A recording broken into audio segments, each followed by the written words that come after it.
Garland Nixon, Scott Ritter here, and it's abbreviated, and we've had some technical difficulties, but we're going to get rolling. Let's talk.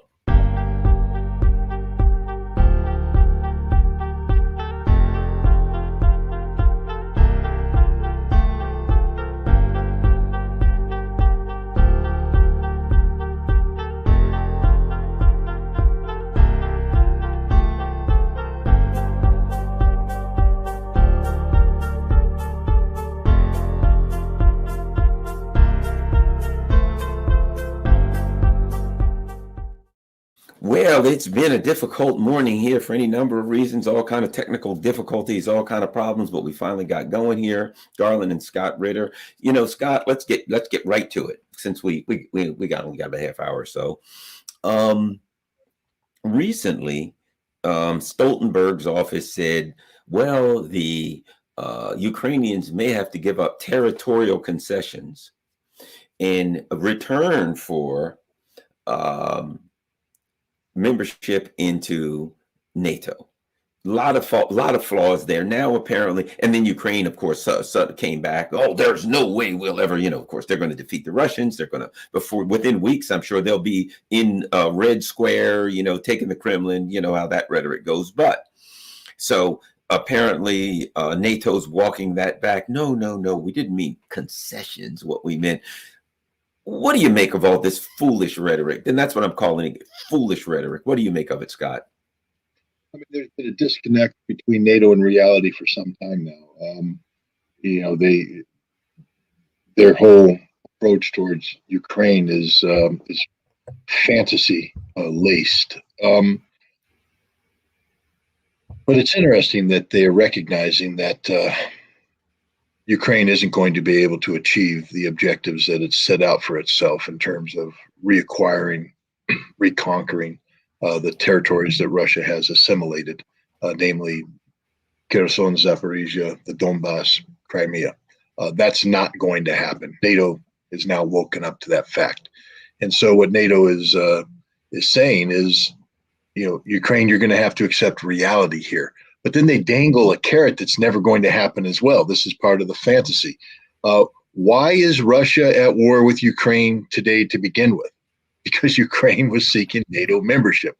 So why would Russia ever accept as conditions of termination of conflict Ukraine becoming a member of NATO? That implies that all Russia wanted was a land grab. That's not why Russia started this. If you go back to the terms Russia set out prior to this conflict, the only territory that Russia was going to hold on to is Crimea. Russia at the beginning was saying that the Donbass, in accordance with the Minsk Accords, would remain Ukraine. There would be, of course, concessions made to respect the cultural and linguistic heritage of the ethnic Russians who lived there, but it would be Ukrainian territory. Russia was never making a power grab. And indeed, prior to 2014, Russia, no matter what the historical claim they made regarding Crimea, Russia wasn't grabbing for Crimea as well. Russia was recognizing the reality of the post-1991 collapse of the Soviet Union, which said that Ukraine was a sovereign nation state, inclusive of the totality of the territory that comprised Ukraine at the time of the breakup. Meant Crimea was Ukraine. This hasn't been about a land grab for Russia.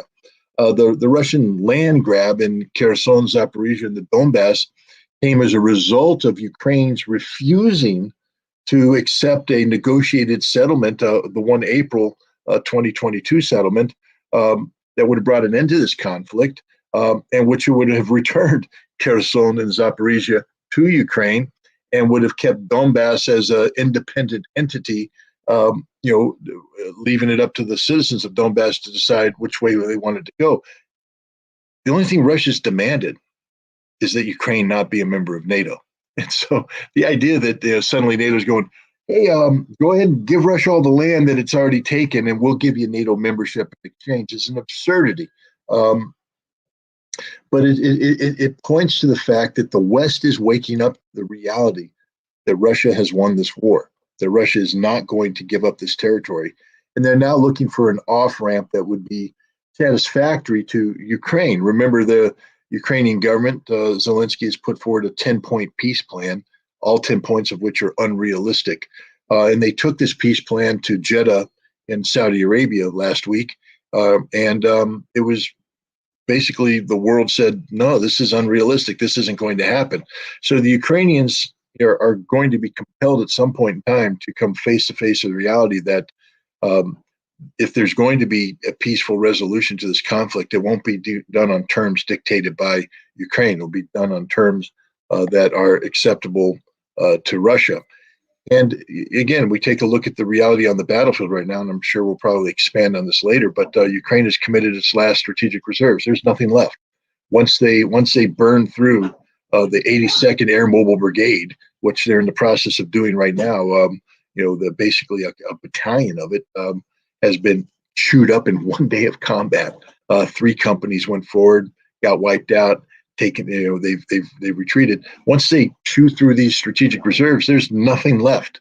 And then I think we'll see that the Ukrainians are going to have to do a rapid reevaluation of where they stand. But right now, politically speaking, Zelensky can't accept, while he's asking soldiers to die in a futile attempt to break through the Russian lines to achieve this the capture of Melitopol, the severance of the land bridge, and all the things that they've set out. He can't be sending troops forward to die while he's talking about giving concessions to Russia. So tragically, the Ukrainian army is going to have to be physically destroyed before Ukraine can consider any other alternatives than the one that they've set forth. In a way, Scott, doesn't this kind of, and I know I'm not using the right terms, but I'm going to use it like this. In a way, doesn't this kind of play into what Russia wants? Not really. Russia would prefer just to have a peaceful resolution of this. But since they're not dealing with actors that are willing to take into account their security needs, if the Western proxy in Ukraine army keeps pushing and pretending that it has a chance to win until it gets wiped out, until there's total and complete collapse, because that's, to me, if one side is still pretending that they have some leverage to negotiate on, you and I both know, if you're going to negotiate, if you and I are negotiating, we both have to have some leverage. I got to have something I can offer, something I can pull back. If one of us has no leverage, the term becomes capitulation rather than negotiation.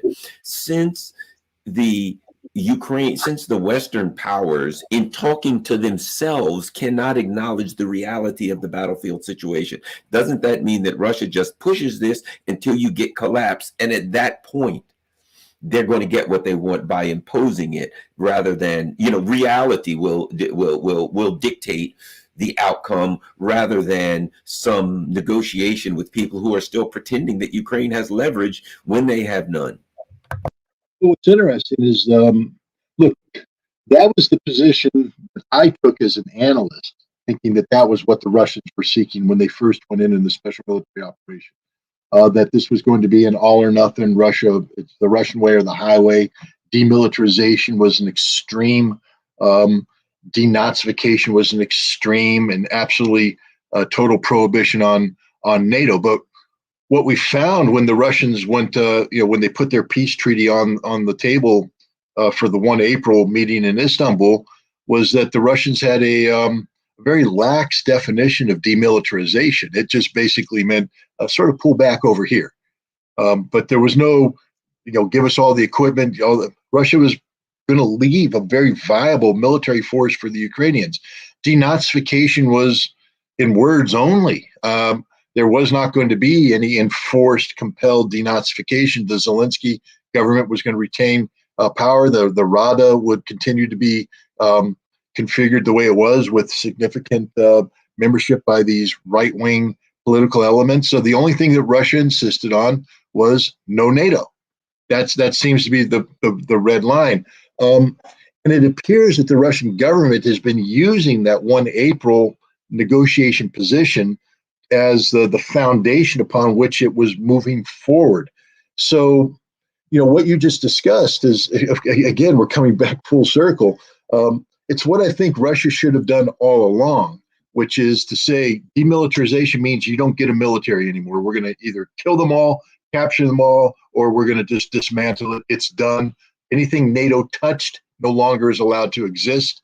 And denazification means literally that. There will be no more Nazis in Ukraine. Either kick them out of the country, send them off to diaspora, or arrest them, execute them. We don't care, but they no longer exist. But that is such a strong deviation away from what Russia had been doing. But it appears that Russia is being pushed in that direction, and that's the important thing here. Russia didn't want that.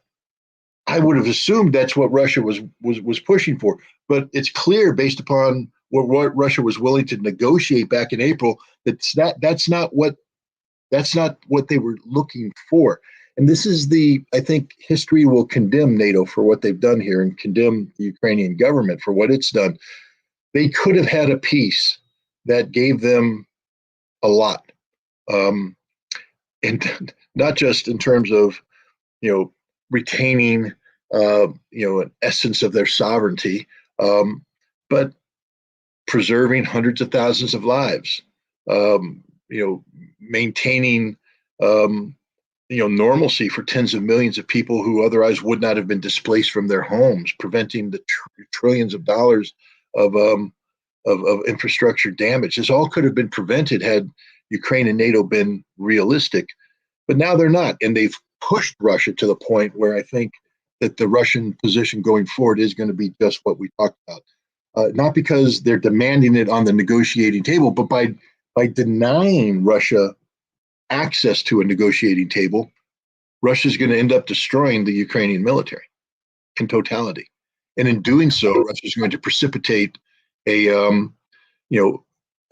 domestic reverberation inside Ukraine, which will collapse the Zelensky government and lead to eventual denazification. So Russia's going to get everything that it said it wanted up front, but it's going to get it by default, meaning that it's not what they would want. I still believe right now that Russia would accept a negotiated settlement with Ukraine that focused on as the central thesis, you will never be a member of NATO. And from that point, all else is negotiable, meaning that Ukraine can still maintain a military, that Ukraine can still maintain the political structures that it currently enjoys. But the longer this conflict goes on, the less likely it is that Russia is going to do that. But again, Russia is going to be compelled into that. This isn't, what NATO appears to think. This isn't a land grab by Russia. As I said earlier, Russia didn't enter this conflict with the goal and objective of seizing territory. That was part of the consequences of Ukrainian actions and NATO actions. And I think the way this war is going to end isn't going to be because Russia right now has a grand strategy that says we must achieve all this. The only thing Russia wants to achieve is no NATO membership. And that serves as the basis of moving forward with looking at a new European security framework. Again, something Russia put on the table back in December of 2021. It's not as though Russia's reinventing the wheel here, but there will be a new wheel on the cart. And that wheel will be built by Russia, but it's going to be built by Russia because they've been compelled to build it by Ukraine's hardline stance and by NATO's absolute deviation from anything resembling reality when it comes to policy positions. But I think Russia would end the war today and allow the Ukrainian army to continue to exist if that was something that Ukraine would accept. But they're not. So Russia's going to be compelled to destroy the Ukrainian army. And in doing so, they'll destroy the Ukrainian state. That being said, what's your perspective on the state of the actual the battlefield itself right now? What's the recent events and where's this heading? Well, yeah, I mean, you and I have talked about, I continue to hold that Ukraine will be militarily defeated by the end of summer, early autumn. Summer being defined by a calendar, meaning September 21st. Moving into October, early November, sometime in that time frame, you're going to see Ukraine militarily destroyed, and we're moving in that direction right now. They've committed their last strategic reserves. They have nothing left. There's nothing out there that can go in. So once they burn through these things, and again, a battalion of the 82nd Air Landing Brigade was basically taken off the game board yesterday in its attack against Robotyno on the Zaporizhia front, which has been the center of this fight, the most direct line between current Ukrainian positions and Tokmak, and then Melitopol, and then the Sea of Azov. They haven't gotten past, Robotyno. they haven't gotten to that other part yet. They've chewed up. I'm laughing. I apologize to do that because this is tragic. I mean, they've literally cost Ukraine untold thousands of lives. I mean, it's hard to put a number on them right now, but it's tragic nonetheless. But also by focusing on this front, and also the Ukrainians thought that they could achieve some successes in the Bakhmut front. That has been nipped, but they've sucked all the forces into these two areas, and they've left a thin line at Kupiansk up north, and the Russians had been advancing into that. And this is what I said would happen all along the entire line of contact. As the Ukrainian forces are depleted, they're going to have insufficient forces to the task of successfully holding this line. And Russia will continue to press forward on the entire line of contact. And where they're given the opportunity, where there's insufficient Ukrainian resources, Russia will move forward. Not big arrow offenses. They will just continue to press forward. And that's what we've seen. Advances of 6 kilometers, 10 kilometers, 15 kilometers. Kupiansk is in danger of falling right now. If Kupiansk collapses and there's nothing there, the road to Kharkov is open. Now, again, the Russians have to be careful not to fall into the trap that they fell into early on in this conflict, that is to take too much territory and then find themselves in a position where they don't have enough manpower to hold the territory. I think the Russian advance is going to be a very methodical advance, one that is consistent with the resources available, so that Russia maintains a solid presence on the field of battle. But the Russian force, they can draw upon 200,000 reserves that have yet to be committed to the battle. So they'll be able to expand and maintain. The Ukrainians are depleting everything. They're going to be thinning out. And now we come to what you and I have always talked about, which is the term collapse.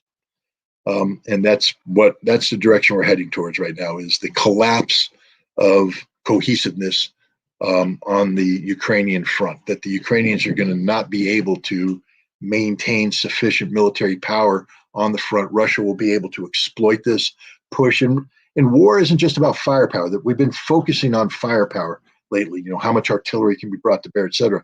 But war is also about fire and maneuver. And as the Russians begin to break free of this, this positional warfare that's been defined by trench lines and tree lines and such, and they start maneuvering. Now, maneuver can be brought in as a firepower multiplier, and the Russians will put the Ukrainians in untenable situations increasingly, compelling them to withdraw, giving the Russians more maneuver room. And I think you're going to see the rapid disintegration of the Ukrainian front. Where it ends, where the Ukrainians end up pulling back to, trying to consolidate, probably is going to be along the Dnieper River line, because that's a natural defensive barrier. If the Ukrainians can get behind that, blow some bridges, they've now, I think you're going to pretty much have defined the extent of the Russian advance, with one possible exception, which is, of course, if the Russians decide to make a move on Odessa and remove the Black Sea from, deny Ukraine access to the Black Sea. And also something that I think that logically at this stage of the game needs to be part of the Russian end game. Whether it is or not, we'll see. And that is linking up with the Transnistria region, eliminating that potential hotspot by creating a land bridge and bringing that into Russia proper. Again, this is not something Russia sought out to do. If I were a Russian general, those would have been the arrows I would have been drawing at the beginning, but I'm not. Vladimir Putin isn't that guy. He wasn't looking for that kind of conflict. He just wanted to make sure that Ukraine wasn't part of NATO. But we're dealing with a different Russia today. The Russian military is, and I'll just say it straight up, they're the most capable military on the planet today when it comes to large-scale ground combat. There's no other army that has the experience and the capability. The U.S. Army is still toiling with technology that dates back to the Cold War era. And the technology defines operations and tactics. We're still using M1 Abrams tanks, the M2 Strikers, or M2 Bradleys. We've got the Striker, which is this weird creation of the global war on terror, which has no business on a modern battlefield. We don't do drones the way we should be doing drones. Our approach to drone warfare is dictated by the battlefields in Iraq and Afghanistan, not the battlefields in Ukraine. What the Russians and Ukrainians are doing on the battlefield today with drones is, it's revolutionary, and it's changing the way wars will be fought going forward. We're not there yet. The second most capable unit, organization in the world for drones is the Ukrainians, and they're being beaten by the Russians, who are doing it better. The Russians are getting ready to unleash something they call the Lancet 53, Series 53. This is, you remember I think I first saw it in Seoul. It might have been in before, but the Seoul Olympics, where all of a sudden they released all these tiny little dots of lights that went up, and they suddenly turned into a walking man and a surfing man, and they were doing all that. Those are drones, and those were drones using artificial intelligence, or basically talking to one another. It wasn't artificial intelligence; they'd been programmed. They were talking to one another, and they were all communicating and shifting around to make this happen. The Russians are getting ready to unleash on the Ukrainians swarm of drone technology. But this time, instead of little tiny beautiful drones with lights, this is going to be a swarm of Lancet hunter-killer drones that are going to take off, saturate the battlefield, and they're going to communicate with one another, do target discrimination, and then bam, hit. The Lancet right now is devastating. They've admitted, they've been meeting with the Americans, we don't have a response to the Lancet. The Russians fly overhead with the Orlan 10, I think it's called. It's a surveillance drone that picks out targets and communicates the targets to a Lancet. The Lancet's not controlled by an operator. The Lancet's a fire and forget, run away. The Orlan takes over. It's looking down, picking out targets, and then it sends that to the Lancet, and the Lancet comes in, loiters around, zooms in for the kill, and kills it. Now, right now, they're doing it, one here, one there, one there. They're devastating the Ukraine. The Ukrainians are saying, we can't even move back here. The second we begin to move, a Lancet comes down and hits it. Guess what, Ukraine? It's getting ready to become much worse. When 200 of those guys take off and start talking to each other, and they take out not just one gun, but they take out your entire battery, your entire battalion, your entire brigade, all at once. That's game-changing technology, and the Russians are doing it. Nobody else in the world is doing that today. Nobody else in the world is doing that today. And the Russians are doing things tactically with these small drones equipped. They put, I guess, a 81 millimeter mortar round on them, or they could drop them. We've all seen the ones where they drop them. But they're now got these ones where the frontline troops just send them out there, boom, and they're taking out tanks, they're taking out troops, they're taking out everything. The Ukrainians are doing the same thing. I mean, they got drones coming back. I'm telling you, the battlefield's unrecognizable today with these drones going back and forth. But the West isn't ready for that. We're not prepared for that. We don't know how to do it. We don't have the technology to do it. I laugh when Ukraine receives, I forget where they got it from, the Swedes or the Swiss or somebody gave them, the Germans maybe, gave them the newest counter-drone technology. And I'm like, when did you guys come up with that technology? Because I know the defense industry production cycle. So in order to produce that, you actually had to reconfigure your production line, which means you had to have input, which means you had to do research. So you guys are telling me that the defensive system you're giving to the Ukrainians today was actually something conceived before this war even began, which means it ain't responding to the reality of today. Russia's got the strongest military in the world today. Thank goodness they don't have larger ambitions than simply resolving the Ukrainian conflict. Because if Russia was everything we thought Russia was going to be, we couldn't stop them.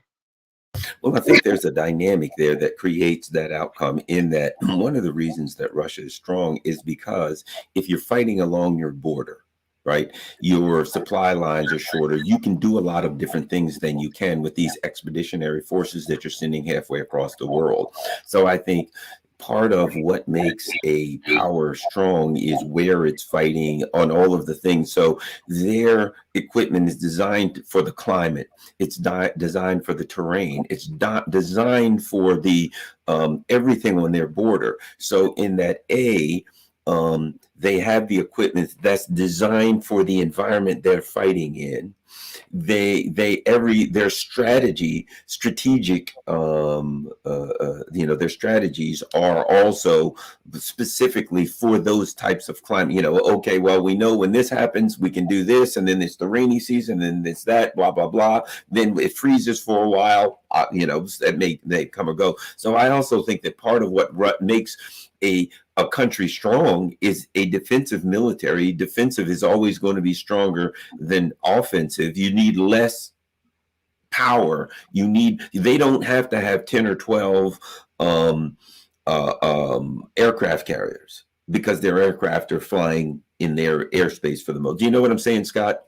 No, I mean, but that's a strategic advantage. But, even on the operational and tactical advantage, there was a book written a while ago, America's First Battles, I think it was called. Basically, it showed that as powerful as the American military is, we tend to lose the first battle. And they went through history. To give you an example, World War II, unmatched military strength, the United States. But Battle of Kasserine Pass, when we went up against the Germans for the first time, we got beat because our troops didn't know how to fight. They were not blooded. They didn't know what combat was about. You go to Korea, when the I forget, the 24th Infantry Division showed up. They were wiped out by the North Koreans. North Koreans rolled through them. Why? Because we didn't know how to fight. We were unblooded. Troops freeze when people start dying. Command and control breaks down. You don't know. Officers always talk tough in an officers club with beer flowing. I'm the best thing since sliced bread. Then suddenly the bullets start flying. You find out who really is the best thing. It's usually the white guy in the corner who wasn't saying much. That's the guy who's going to step up and perform. But you don't know this. So in Vietnam, when the 101st, our first Cav, I think it was actually, that fought in the Battle of Ia Drang. It didn't go well for us. We got blooded. The battle for LZ Albany and X-Ray wasn't good. We adapted and we performed well afterwards. But my point is this: the Russians have already done all that. There's not a single guy on the Russian front line that hasn't seen somebody die. There's not a single officer there that hasn't been tested under the stress of combat. And it's not just any combat, it's NATO style warfare, massive firepower, modern technology, large scale. The Russians have done it. They've been there, they've done it. They got the t-shirt, they got several t-shirts. And so every Russian soldier there today operating is a battle hardened veteran whose tactics have been tested using the technology that's available. There's no American equivalent right now, not a single one. SEAL Team 6. SEAL Team 6 is a bunch of guys that fly in on helicopters with perfect intelligence, hitting down and gunning down some half-armed, villagers someplace in the world. Are they elite? Yeah, they can do that very well. Put SEAL Team 6 on the battlefield, they'll all be dead in a minute because they don't know how to do this kind of war. They're not designed for this kind of war. Neither are the Rangers. Neither are, Green Berets, Delta Force. They'll all die. It's not the kind of war. This is the kind of war. This is going back to, remember Willie and Joe from World War II? A bunch of skinny, underfed guys with a beard because they haven't shaved in a long time, with red eyes, muddy, dirty. Ain't nothing sexy about them. Ain't nothing special about them. But they're the guys that get up and slog through, and they do the impossible over and over and over again, and they know what they're doing. The Russian army is full of Willie and Joes right now. Guys who have been there, done that. They got the t-shirt. They know what war is. We got an army full of hotshots, guys who like to sit in the bar and talk big about battle.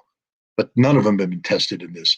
And historically speaking, when you take an American army that's not been tested in battle and put it up against an army that has been tested in battle, we always lose. the first battle. Now, the big thing about America is we tend to learn very quickly, and so I don't think anybody can say just because we'll get beat in that first battle that's the end of the America. We will adapt. We will overcome. We're one of these militaries that sometimes you need to punch us in the nose and we need to taste blood before we realize what we have to do. But we're not there yet. The Russians are. And that's a huge advantage for the Russians in any potential future conflict. Well, Scott, we're just about out of time, but thanks a lot. I'm glad you had an opportunity to come this week. I was on vacation, so we had we had a few mix-ups here, but we were able to get things together and get a half hour or so and talking to everyone. Thanks a lot, Scott Ritter. Don't forget, everyone, go to scottritterextra.com, scottritterextra.com. You can go there to find all Scott's work, his stuff that he did on Zelensky, his documentary, etc. So scottritterextra.com. Thanks a lot, Scott. Certainly appreciate it. Talk to you again soon. Thanks. All right. Also, everybody, I am out. Again, we had a very brief thing this week because of me just getting back from vacation.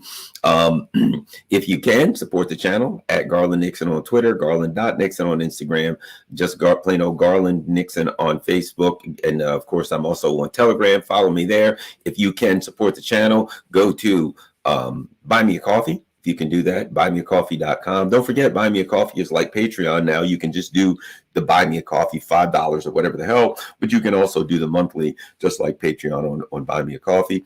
Everybody go to rockfin.com, also /Garland Nixon. There you can become a member at no cost, no charge whatsoever to become a member on rockfin.com. And if they throw me off of YouTube, which could happen, you can always find all of my stuff on Rockfin. Any videos that are censored on YouTube, you can find them on Rockfin if you can afford it. You can become a sponsor on Rockfin. It's $14.99 a month, or if you join for a year, they give you a couple of months off. If you can afford that on Rockfin, I would really appreciate it. If you can't, just become a member, no charge whatsoever. Thanks a lot, everybody. Got to run. I'm out.